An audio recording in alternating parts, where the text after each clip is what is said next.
Rare inflammatory condition associated with COVID-19 is now on the rise in California and is directly impacting children. It's called multi-system inflammatory system in children. And joining us now is UC Davis's Chief Infectious Disease Specialist, Dr. Dean Blumberg, to help us make sense of this. Good morning to you, Dr. Dean Blumberg. It's been too long since we chatted last.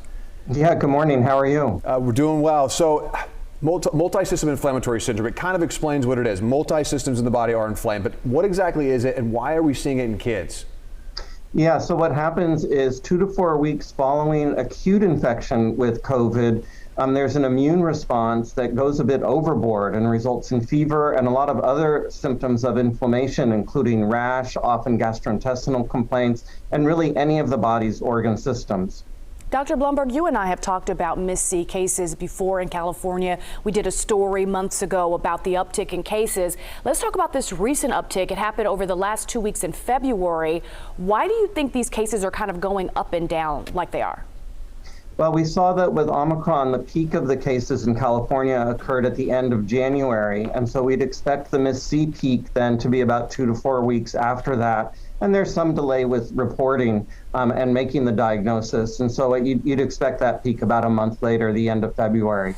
So when we talk about MIS-C and other kind of long-lasting effects from COVID-19, it can get people on high alert. How concerned should parents be, and what should they be on the lookout for?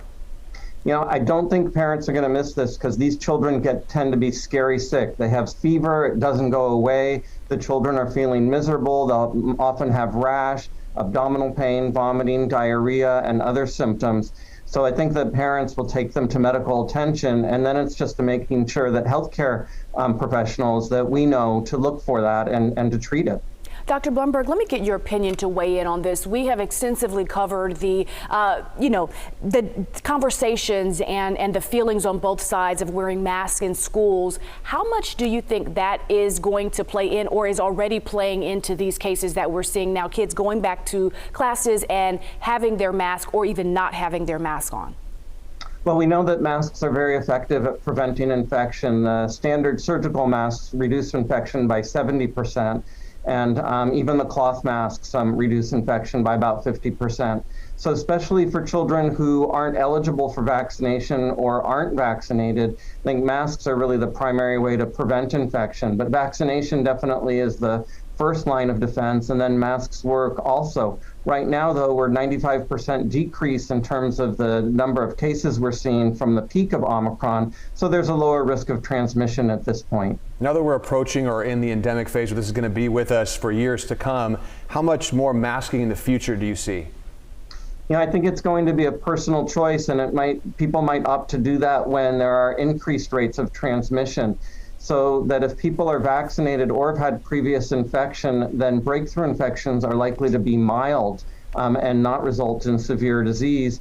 And then it's an individual choice where people might want to choose to protect themselves depending on their risk tolerance. And for example, you might want to do this during the winter respiratory virus season if COVID becomes more seasonal.